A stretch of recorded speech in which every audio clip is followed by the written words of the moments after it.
దేవుని నామానికి స్తోత్రములు. అందరికీ వందనాలు. మార్కు 13వ అధ్యాయము చదువుతున్నాను.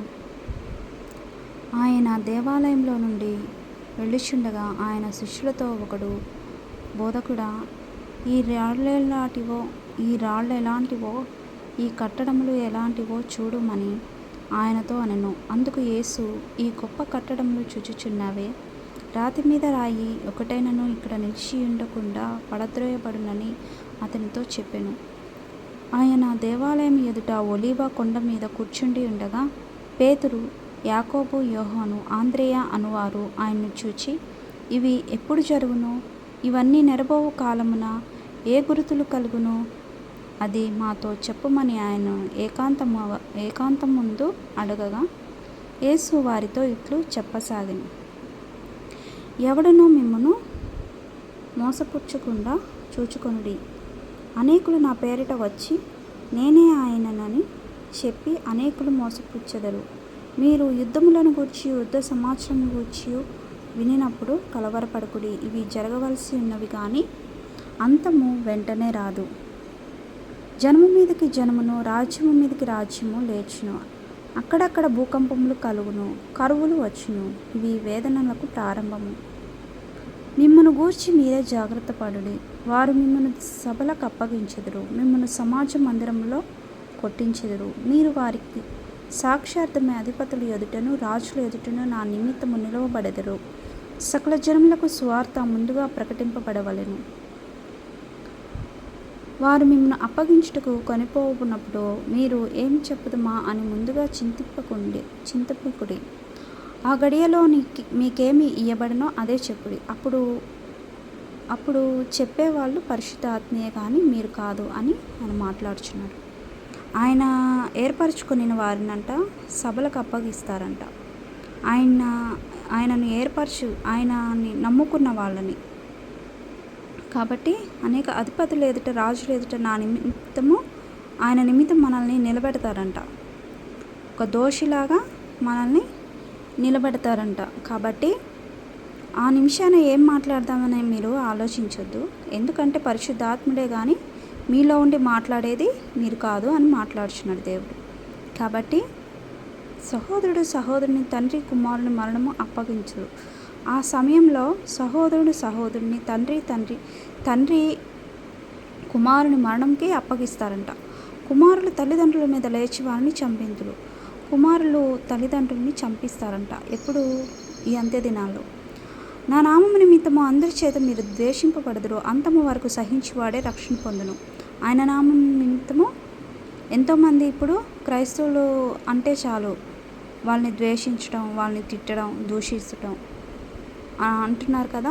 అదే దేవుడు మాట్లాడుచున్నాడు. నా నామం నిమిత్తం అందరి చేత మీరు ద్వేషించబడతారు, అంతం వరకు సహించిన వాడే రక్షణ పొందును అని మాట్లాడుచున్నాడు. కాబట్టి మనము అంతం వరకు ఆయన ఎదుట నమ్మకంగా ఉండాలి. మరియు నాశనకరమైన హేయ వస్తువులు నిలువరాని స్థలమందు నిలుచుట మీరు చూచినప్పుడు చదువువాడు గ్రహించును గాక. యూదయలో ఉండువాడు కొండలకు పారిపోవలను. మిద్దె మీద ఉండువాడు ఇంటిలో నుండి ఏదైనాను తీసుకొని పోవటకై దిగి అందులో ప్రవేశింపకూడదు. పొలములో ఉండువాడు తన వస్త్రములు తీసుకొని పోవట ఇంటిలోనికి తిరిగి రాకూడదు. అయ్యో, ఆ దినములలో గర్భిణీలకు పాలిచ్చు వారికి శ్రమ. అది చలికాలమందు సంభవింపకుండా ఉండాలని ప్రార్థించండి అంటున్నాడు. అవి శ్రమగల దినాలంట. దేవుడు సృజించిన దృష్టాంతి నుండి ఇది వరకు అంత శ్రమ కలగలేదు. దేవుడు సృష్టించిన దృష్ట్యాది నుండి ఇప్పటి వరకు అలాంటి శ్రమలు అనేది రాలేదంట. ఇక ఎన్నడూ కలగబోవు, ఇంకెప్పుడు రావంట. ప్రభు ఆ దినమున తక్కువ చేయని ఎడల ఏ శరీయు తప్పించుకొనకపోవును.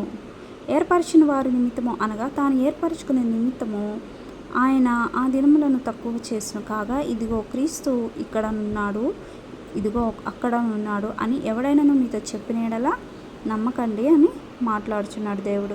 ఆ కాలమందు అబద్ధపు క్రీస్తులు, అబద్ధపు ప్రవక్తలు వచ్చి సాక్షార్థమే ఏర్పరచబడిన వారిని మోసపుచ్చుటకై సూచక క్రియలు, మహత్కార్యములు చేస్తారంట.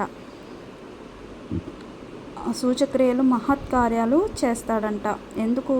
దేవుడు ఏర్పరచుకొనిన వారిని మోసపరచుటకు అబద్ధపు క్రీస్తు ఇలాంటి కార్యాలు చేస్తాడు, మీరు జాగ్రత్తగా ఉండండి అని దేవుడు తన బిడ్డలకి చెప్తున్నాడు. కాబట్టి మీరు జాగ్రత్తగా ఉండండి. ఇదిగో సమస్తమును మీతో ముందుగా చెప్పి ఉన్నాను. ఇదిగో నేను అన్నీ మీకు ముందుగా చెప్తున్నాను. మీరు మోసపరచబడక ఎవరి చేత అంత్యక్రీస్తు నేనే క్రీస్తుని, నేనే దేవుడిని అని వస్తాడంట. అలాంటి అద్భుతాలు చేస్తాడంట, మహత్కార్యాలు చేస్తాడు. కాబట్టి అలాంటి వాటికి మీరు నమ్మవాకండి, మిమ్మల్ని మీరు మోసపరుచుకోకండి, ఎందుకంటే ఇవన్నీ నేను ముందుగానే చెప్తున్నాను అంటున్నాడు. ఆ దినములలో ఆ శ్రమ తీరిన తరువాత చీకటి సూర్యుని కమ్మును, చంద్రుడు తన కాంతిని ఇయ్యడు. ఇవన్నీ శ్రమకాలం అంట. ఆ కాలము అయిపోయినాకంట చీకటి సూర్యుని కమ్ముతుంది, చంద్రుడు తన కాంతినియ్యడు. ఆకాశం నుండి నక్షత్రములు రాలును, ఆకాశం నుంచి నక్షత్రాలు రాలుతాయంట. కాబట్టి ఆకాశమందుల శక్తులు కదిలింపబడును. అప్పుడు మనుష్య కుమారుడు మహాప్రభావంతో మహిమతో మేఘారూఢుడై చూచెదరు. అప్పుడు ఆయన తన దూతలను పంపి భూమి అంతయు మొదలుకొని ఆకాశమంతము నలుదిక్కుల నుండి తాను ఏర్పరచుకున్న వారిని పోగు చేసెను. భూమి మీద ఎవరైతే ఆయన్ని నమ్ముకొని ఉంటారో అటువంటి వారిని, ఎక్కడ? మన ఆంధ్రప్రదేశ్ కాదండి, మన ఇండియా కాదు, వరల్డ్ మొత్తం, భూమి మీద, వరల్డ్ కూడా కాదు, భూమి మీద ఉన్నంత, భూమి మీద ఎంతమంది అయితే దేవుడు ఎవరినైతే ఏర్పరచుకుంటాడో అటువంటి వారిని పోగు చేస్తాడంట. అంజూరపు చెట్టును చూచి ఒక ఉపమానము నేర్చుకున్నది. దాని కొమ్మ ఇంకా లేతదై చిగురించినప్పుడు వసంతకాలము సమీపంగా ఉన్నదని మీకు తెలియను. ఆ ప్రకారమే మీరు ఈ సంగతులు జరుగుట చూచినప్పుడు ఆయన సమీపమునే, ద్వారము దగ్గరనే ఉన్నాడని తెలుసుకొనుడి. ఇవన్నీ జరుగు వరకు ఈ తరము గతింపదని నిశ్చయముగా మీతో చెప్పుచున్నాను. ఆకాశమును భూమియు గతించును కానీ నా మాట గతింపవు. కాబట్టి ఆయన చెప్పిన మాట ఎప్పుడు గతించవంట. కాబట్టి ఆయన చెప్పింది ఖచ్చితంగా జరిగిద్ది అని అంటున్నాడు. ఆ దినమును గురిచియు ఆ గడియ గురిచియు తండ్రి తప్ప మరి ఏ మనుష్యుడైనను పరలోకమందలి దూతలైనను కుమారుడైనను ఎరుగరు. పరలోకంలో దూతలకు కూడా తెలియదంట. కాబట్టి కుమారుడైనను ఎరుగను. ఆ దినమును గురించి ఆ గడియ గురించి తండ్రికి తప్ప ఏ మనుష్యుడైనా, మనుషులకి తెలియదు, పరలోకమందరి దూతలకి తెలియదు, కుమారుడైనను ఎరుగరు, కుమారుడికి కూడా తెలియదంట. కాబట్టి జాగ్రత్త పడి మెలకువగా ఉండి ప్రార్థన చేయండి అంటున్నాడు. ఆ కాలం ఎప్పుడు వచ్చినో మీకు తెలియదు. ఒక మనుష్యుడు తన దాసుల అధికారం ఇచ్చి ప్రతివానికి వాని పని నియమించి మెలకువగా ఉండునని ద్వారపాలకుని ఆజ్ఞాపించి ఇల్లు విడిచి దేశాంతరము పోయినట్టే ఆ కాలము ఉండును. కాబట్టి ఒక యజమానుడు ఇంటిని అప్పగించి దేశాంతరము పోయినట్లు ఉంటుంది. కాబట్టి ఇంటి యజమానుడు ప్రొద్దుగుంకి వచ్చినచో, అర్ధరాత్రి వచ్చినచో, కోడి కూయినప్పుడు వచ్చినో, తెల్లవారినప్పుడు వచ్చినో, ఎప్పుడు వచ్చినో మనకి తెలియదు. కాబట్టి ఆ యజమానుడు ఎప్పుడు వస్తాడో తెలియదు. కాబట్టి ఆయన ఇచ్చిన దానిలో నమ్మకంగా ఉండాలని ఆయన వాక్యాల ద్వారా స్పష్టంగా మనకు అర్థమవుతుంది. కాబట్టి ఆయన అకస్మాత్తుగా వచ్చి మీరు నిద్రపోవచ్చుండు చూచునేమో కనుక మీరు మెలకువగా నుండి, నేను మీతో చెప్పుచున్నది అందరితోనూ చెప్పుచున్నాను, మెలకువగా ఉండుడి అనెను. కాబట్టి మెలకువగా ఉండుడి అని ఆయన ఎంతగానో చెప్తున్నాడు. అంటే ఆయన రాకడ అర్ధరాత్రి ఉండిద్దని అనుకుంటున్నాను నేనైతే. కానీ ఆయన ఎప్పుడు వస్తాడో దేవదూతలకు కూడా తెలియదంట, ఎవరికి తెలియదంట. కాబట్టి ఆయన దొంగ వల్లే వస్తాడు. దొంగ ఎప్పుడు వస్తాడో తెలియదు, ఎవరికి తెలియదు. కాబట్టి ఆయన ఒకటే చెప్తున్నాడు, మెలకువగా ఉండి ప్రార్థన చేయండి అని చెప్తున్నాడు. దేవుడు ఇచ్చిన చిన్ని వాక్యమును దీవించును గాక. ఆమేన్. చిన్న ప్రార్థన చేసుకుందాం.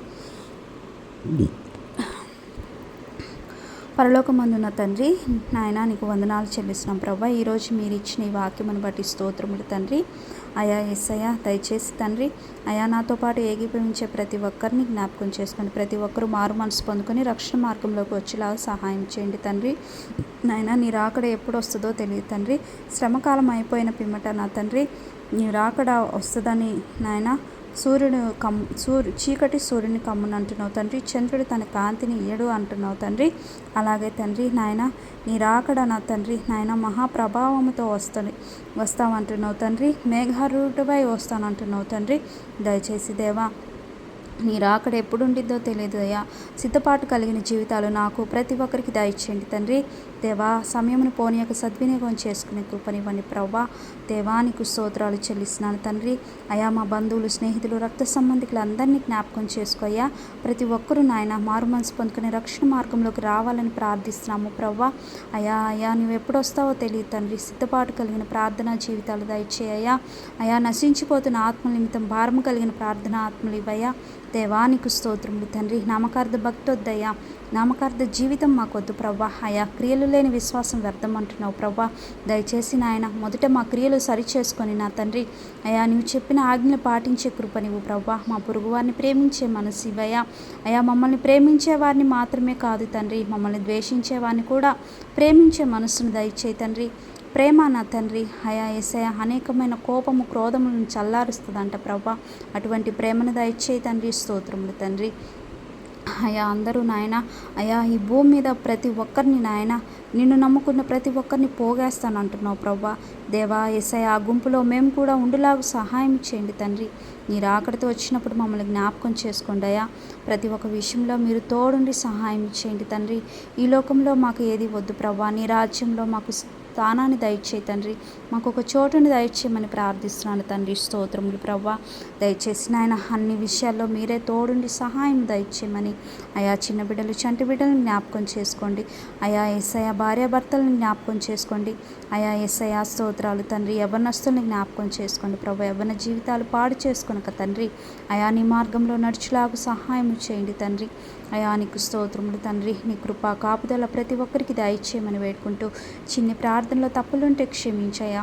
ఈ వాక్యం ద్వారా నువ్వు మాట్లాడిన విధానం బట్టి మీకే కృతజ్ఞతాస్తుతులు స్తోత్రములు చెల్లిస్తూ నజరేయుడైన యేసు నామములో ప్రార్థిస్తున్నాను తండ్రి. ఆమేన్. వందనాలమ్మా అందరికీ.